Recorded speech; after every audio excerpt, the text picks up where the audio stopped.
चलो स्टार्ट कर रहे हैं। मल्टीप्लिकेशन ऑफ वेक्टर का सेकेंड पार्ट, जिसको cross product of two vectors कहते हैं। ठीक,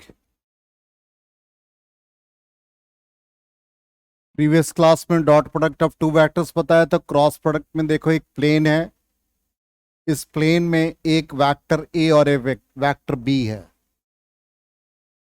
इन दोनों के बीच का एंगल थीटा और एक यूनिट वेक्टर एन इसके ऊपर परपेंडिकुलर है।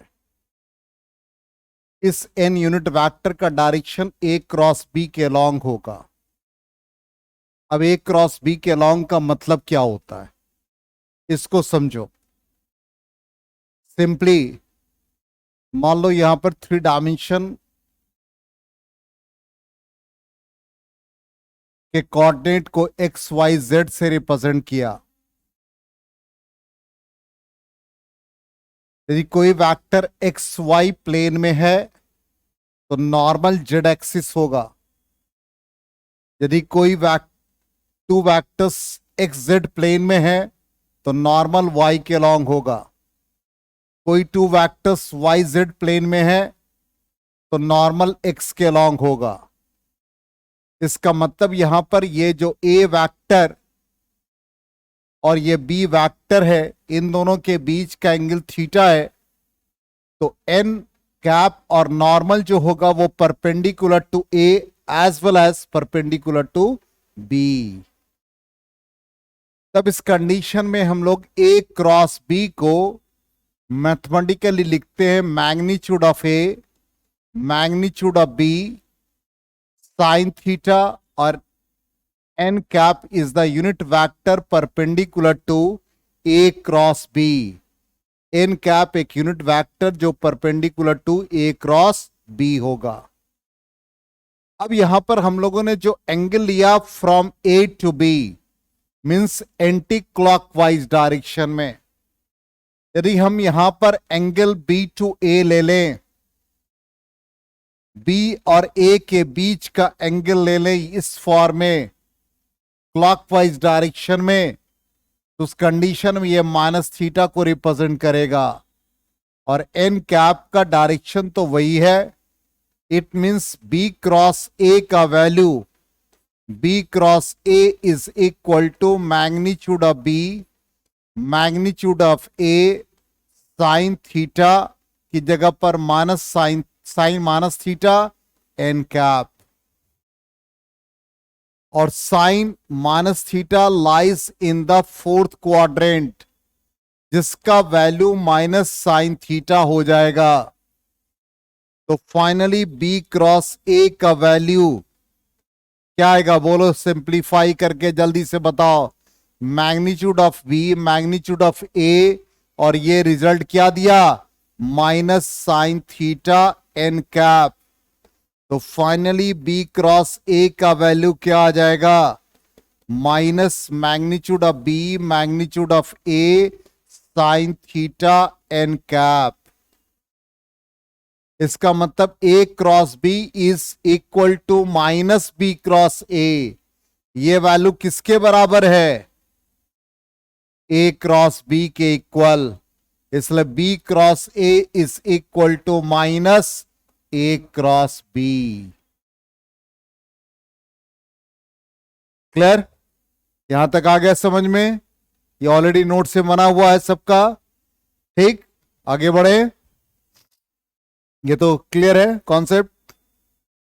चलिए, तो यहां ये रिजल्ट आ गया। तो ए और बी के बीच का angle A B sine theta N cap, N cap बता दिया, normal perpendicular to the plane containing A and B. फिर इसी तरह से बी और ए के बीच का एंगल हम लोग ले लेंगे माइनस थीटा। तो इस कंडीशन में ये तो पहले ही का वैल्यू, इसी को हमने इस फॉर्म में दिखाया है। और यहां पर हमने ए और बी के पहले लिया था, ए और बी के बीच एंगल थीटा एंटी क्लॉकवाइज में, यहां बी टू ए ले लिया तो माइनस थीटा हो जाएगा क्लॉकवाइज डायरेक्शन में। N is the unit vector perpendicular to A cross B. तो बी क्रॉस ए का वैल्यू क्या आ गया, minus B A sine theta N cap. Clear. अब यहां पर सबसे इंपॉर्टेंट रिजल्ट हमको दिमाग में रखना है। दो रिजल्ट आपके सामने हैं, एक रिजल्ट ए क्रॉस बी का value A B sine theta N cap और बी क्रॉस ए का value minus B A sine theta N cap. Clear? चलिए अब यहां पर रिजल्ट जो है, इस चीज को दिमाग में ये रखना है कि जब भी एंटी क्लॉकवाइज डायरेक्शन में होगा तो एंगल पॉजिटिव और क्लॉकवाइज डायरेक्शन में होगा तो नेगेटिव। इसका मतलब cross product anti clockwise direction में है तो पॉजिटिव साइन लेंगे और क्लॉकवाइज डायरेक्शन में है तो नेगेटिव साइन लेंगे। ठीक, इसलिए हमने यहां पर एग्जाम्पल भी दिया है कि resultant in this case is perpendicular and emerging out of the plane of the diagram. Closing and opening a tap is the best example. Simply हम लोग नल को खोलते हो तो नल जब खोलते हो तो पानी गिरता है, डायरेक्शन बताओ क्या है? एंटी क्लॉकवाइज, तभी पानी बाहर आएगा। तो क्योंकि डायरेक्शन क्या हो? एंटी क्लॉकवाइज में पॉजिटिव, इमर्जिंग आउट, क्लॉकवाइज में इन। तो क्लॉकवाइज में टैप टाइट होगा तो पानी आना बंद हो जाएगा। फैन है, electric fan anti clockwise direction में मूव करेगा तो एयर ब्लो होगा, क्लॉकवाइज में नहीं होगा। समझ में आ गया? ये एग्जाम्पल याद रखना है। चलिए अब हम लोग इसके इंपॉर्टेंट रिजल्ट्स पे या प्रॉपर्टीज पे आ जाए तो पहला properties, vector product is a vector, मतलब वेक्टर क्रॉस वेक्टर वेक्टर होगा। एक बेस्ट एग्जाम्पल है जो हमने प्रीवियस क्लास में भी दिया था और इस चीज को दिमाग में रखेंगे। जैसे एक एग्जाम्पल है कि एक नट का टर्निंग इफेक्ट हो रहा है, एक नट को हमको ओपन करना है। ठीक, अब यहां पर नट को ओपन करना है तो हम लोग एक रिंच यूज करते हैं। अब ये रिंच का ये आर्म है और फोर्स अप्लाई करते हैं तो यहां पर इसका यदि रोटेशन हो रहा है तो ये आर्म आर को रिप्रेजेंट कर रहा है और ये फोर्स एफ को रिप्रेजेंट कर रहा है। तो दोनों जब परपेंडिकुलर होगा तो उस कंडीशन में एक टर्निंग इफेक्ट आएगा जिसको हम लोग टॉर्क कहते हैं। तो torque is equal to R cross F, vector product result vector ही देता है। कहने का मतलब सिंपली मान लो एक व्हील है, इसी के बड़े साइज को रिप्रेजेंट कर रहे हैं। ये आपका स्पोक मान लो ये है और ये एक्सेल है। ठीक, अब इसको स्पीड अप करते हो इस कंडीशन में इधर एक्सेलरेशन, इधर वेलोसिटी, इधर मोमेंटम, फोर्स भी इधर ही है तो फोर्स और रेडियस दोनों परपेंडिकुलर होता है तो टर्निंग इफेक्ट लार्जर होता है और इन दोनों का क्रॉस प्रोडक्ट टॉर्क देता है। जिधर फोर्स का डायरेक्शन है उधर ही एक्सेलरेशन है, उधर ही मोमेंटम है। इसका मतलब v का डायरेक्शन यही है और मोमेंटम का भी डायरेक्शन यही है तो मोमेंटम और r के बीच भी क्रॉस प्रोडक्ट होगा। तो r cross p linear momentum p है तो ये एंगुलर मोमेंटम को रिप्रेजेंट करेगा। तो दो बेस्ट एग्जाम्पल दिमाग में रखेंगे, torque R cross F, angular momentum R cross P. यहां पर ये जो सिंबल है ये टॉर्क का सिंबल है और ये जो एल है ये एंगुलर मोमेंटम का सिंबल है। एंगुलर मोमेंटम क्रॉस प्रोडक्ट के दो एग्जाम्पल है। एंगुलर मोमेंटम, पी हो गया linear momentum, P linear momentum.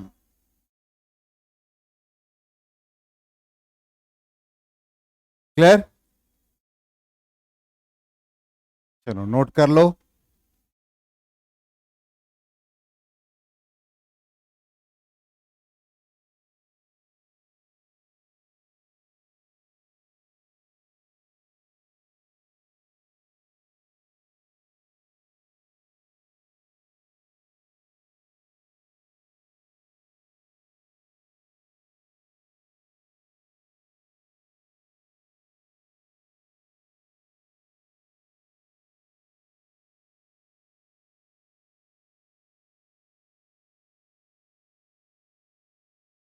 हो गया?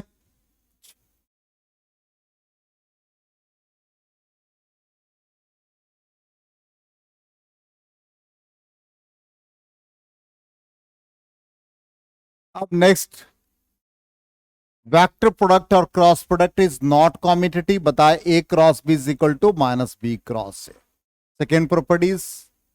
Third, A cross B is equal to A B sine theta N cap होता है, लेकिन मैग्नीट्यूड लिखेंगे तो ये आ रहा है रिजल्ट। ठीक, अब देखिए कैसे आता है रिजल्ट। ए क्रॉस बी का फॉर्मूला हम लोगों ने क्या पढ़ा, A cross B is equal to mod of B sine theta N cap.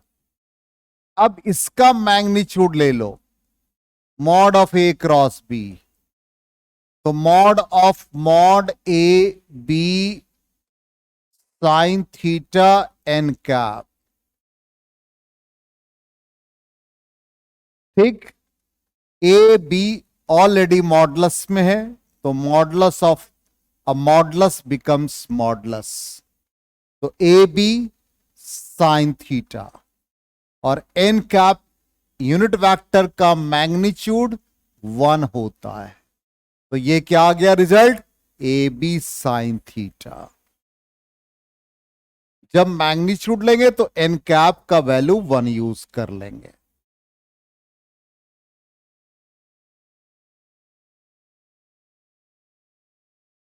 Clear है यहां तक?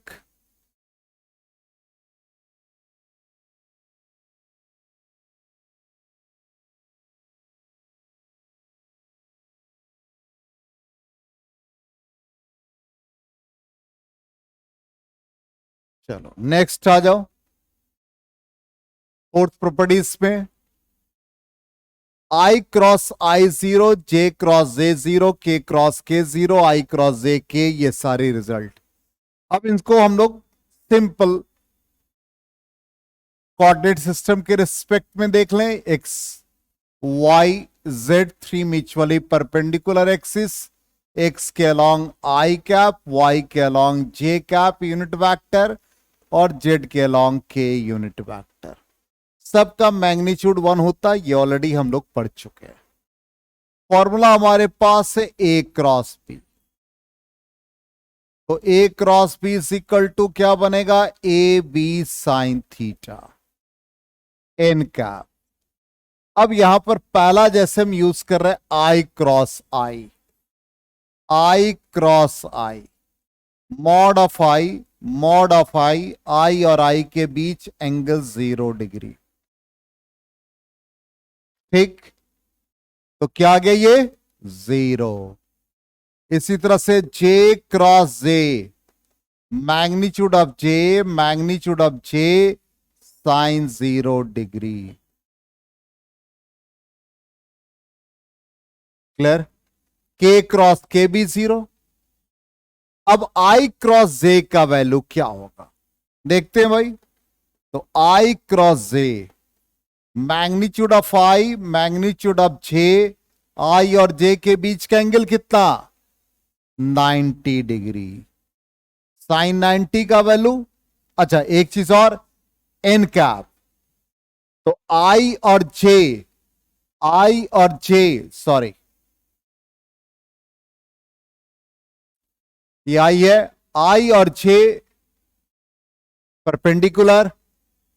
एन कैप का मतलब क्या हुआ, a unit vector perpendicular to आई जे, कौन है के, तो यहां पर क्या आ जाएगा के कैप।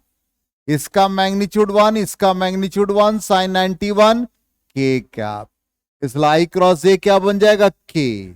अब इतना हम बनाना नहीं चाहते, हम सिर्फ याद रखेंगे कि सेम वेक्टर का क्रॉस प्रोडक्ट 0 होगा, सेम वेक्टर का क्रॉस प्रोडक्ट 0, क्योंकि एंगल उनके बीच 0। और आई जे के का सीक्वेंस कैसे याद रखेंगे, तो एंटी क्लॉकवाइज डायरेक्शन में आप याद रखो, एंटी क्लॉकवाइज डायरेक्शन में। आइए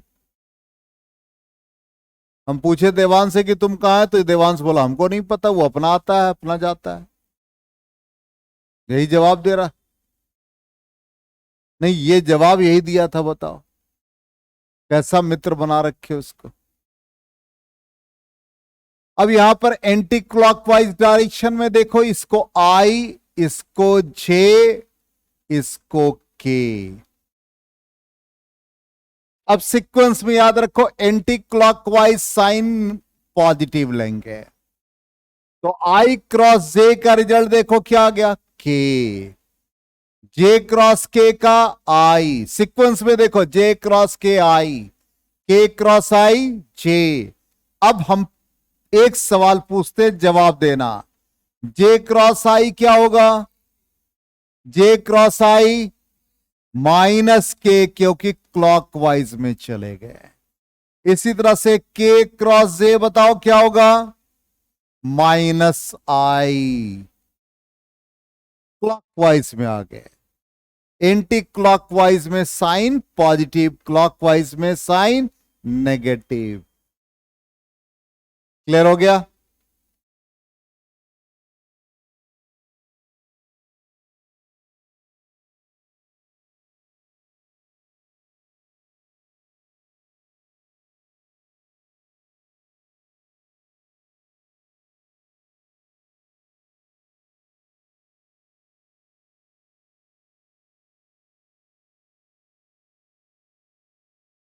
इरेज कर दें।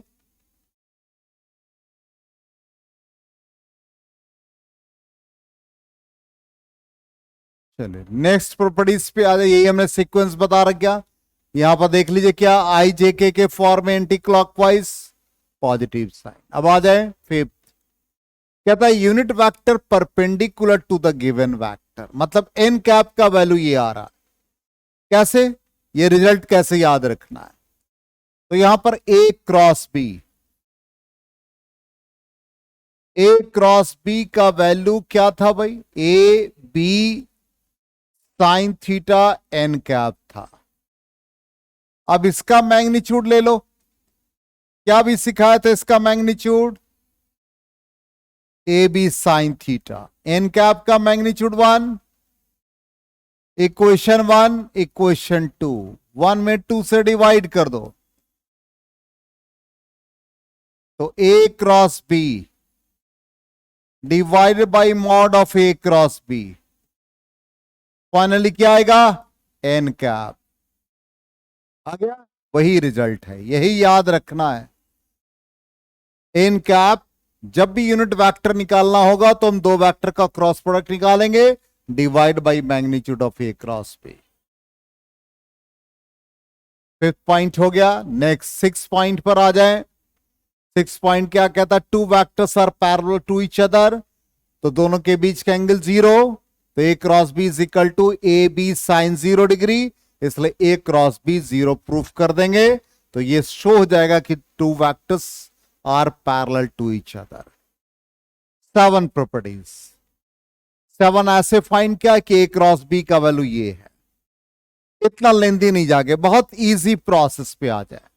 सिंपल मान लो कि हमारे पास ए वेक्टर दे रखा है 2i कैप जे कैप माइनस के कैप, बी वेक्टर दे रखा आई कैप प्लस जे कैप माइनस के कैप, और हमको ए क्रॉस बी फाइंड करना है।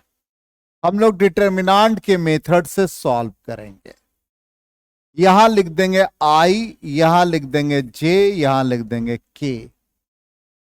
अब ए में पहला ए है, तो आई जे का कोफिशिएंट फर्स्ट ए का पार्ट हो जाएगा। आई का कोफिशिएंट ए में 2 है, जे का कोफिशिएंट ए में 1 है, के का कोफिशिएंट ए में -1 है। फिर आ जाए बी सेकेंड, आई का कोफिशिएंट बी में 1, जे का कोफिशिएंट बी में 1, के का कोफिशिएंट बी में -1। अब इसको एक्सपैंड करना, तो ये प्लस होगा, ये माइनस, ये प्लस, तो पहले हम आई लिखेंगे। अब आई जब लिखेंगे तो आई के एडजेसेंट इधर और इधर बंद कर देंगे, तो इधर बंद कर दिया, क्या बच गया बता दो, 1 1 -1 -1। ठीक, तो यहां पर हम लोगों को आई जब लिखा, ध्यान से देखो, 1 1 -1 -1, फिर माइनस जे। अब जे वाले को बंद करो, 2 1 -1 -1। फिर के वाले को बंद करो, 2 1 1 1 2 1 1 1। अब यहां से आ जाओ i, cross multiply 1 -1 -1, cross multiply minus minus plus, बीच में माइनस साइन होता है। फिर आ जाए माइनस जे, क्रॉस मल्टीप्लाई ऊपर से नीचे -2, फिर माइनस साइन होता है बीच में तो +1 हो गया। के कैप 2 × 1 2, माइनस साइन 1 × 1 1। क्या आ गया ये 0 आई, ये क्या आ गया प्लस जे, और ये क्या आ गया प्लस के। समझ में आ गया? क्लियर? वही चीज यहां भी लिखा गया है। क्या क्या देखो ध्यान से, ए वाले पहले आई जे के लिखा, फिर ए का A1 A2 A3, ठीक, फिर बी का B1 B2 B3। अब आई जब लिखा तो ये प्लस माइनस प्लस, आई जब लिखा तो आई वाले पार्ट को बंद कर दिया, A2 B2 A3 B3, minus जे, फिर बंद कर दिया जे वाले को तो A1 B1 A3 B3, फिर के वाले को बंद कर दिया तो देखो क्या आ गया A1 A2 B1 B2, फिर इनके बीच क्रॉस मल्टीप्लाई A2 B3, फिर B2 A3, बीच में साइन माइनस, फिर minus A1 B3 minus B1 A3, फिर यहां पर A1 B2 minus B1 A2। आ गया समझ में? चलिए नेक्स्ट प्रॉपर्टी से आ जाए। एग्जाम्पल बता दिया था, दो एग्जाम्पल, तो तीसरा एक ऐड हो जाएगा, V = omega cross R। 9th example आ जाए, area of triangle half of mod A cross B। Area of triangle हम लोग कैसे निकालते हैं? तो सिंपली एक वेक्टर हम लोग A फॉर्म कर ले, अनदर वेक्टर B फॉर्म कर दे, इन दोनों के बीच का एंगल थीटा है और ये एक पैरेललोग्राम फॉर्म कर रहा है। यहां से एक परपेंडिकुलर ड्रॉ कर दें N, ये O, इसका नाम P कर दो, इसका नाम Q कर दो। अब A क्रॉस P का वैल्यू मॉड में हमने क्या सीखा था? अभी जस्ट बता दो, mod of A mod of B sine theta पढ़ा था। अब हम लोगों ने प्रीवियस क्लास में पढ़ रखा है ON horizontal component and QN vertical component, जिसका वैल्यू ये बनता है B साइन थीटा, पढ़ा रखा है। नहीं तो simple sine theta perpendicular upon hypotenuse लगाओ तो यहां पर QN का वैल्यू B साइन थीटा। इसका मतलब ये वाला पार्ट क्या बन गया? QN बन गया। क्या है भाई? O से P तक का लेंथ है। B साइन थीटा क्या है? Q से N तक का लेंथ है। 2 से मल्टीप्लाई 2 से डिवाइड कर सकते हैं, half into OP into QN। अब ये हाफ OP क्या बन गया? बेस। QN क्या बन गया? अल्टीट्यूड। तो half into base into altitude क्या कहलाएगा? ट्राइंगल का एरिया। तो ट्राइंगल का एरिया अब क्या बन गया? 2 times of triangle, area of triangle mod of A cross B। It means area of triangles half mod of A cross B। इसलिए एरिया ऑफ ट्राइंगल का फॉर्मूला क्या बन जाएगा? Half into A cross B। और यदि इसी तरह से पैरेललोग्राम का एरिया निकालना है तो बताओ क्या बन जाएगा? एरिया ऑफ पैरेललोग्राम बताओ जल्दी से। तो A क्रॉस B आ जाएगा। समझ में आ गया? क्लियर? सिस्टम हैंग कर गया है इसलिए फिर रीस्टार्ट करना पड़ेगा, टाइम लग जाएगा। समझ में आ गया यहां तक? तो इतने ही प्रॉपर्टीज थे, लास्ट यही लास्ट कर गया था। कल इसका कुछ प्रॉब्लम है वो करके dot product of three vectors पे आ जाएंगे। एक दो क्लास खत्म ही हो जाएगा, इस वीक में टेस्ट भी है। ठीक है, आज केमिस्ट्री वाले सर नहीं आए, आज रहने दो यहीं तक हमको।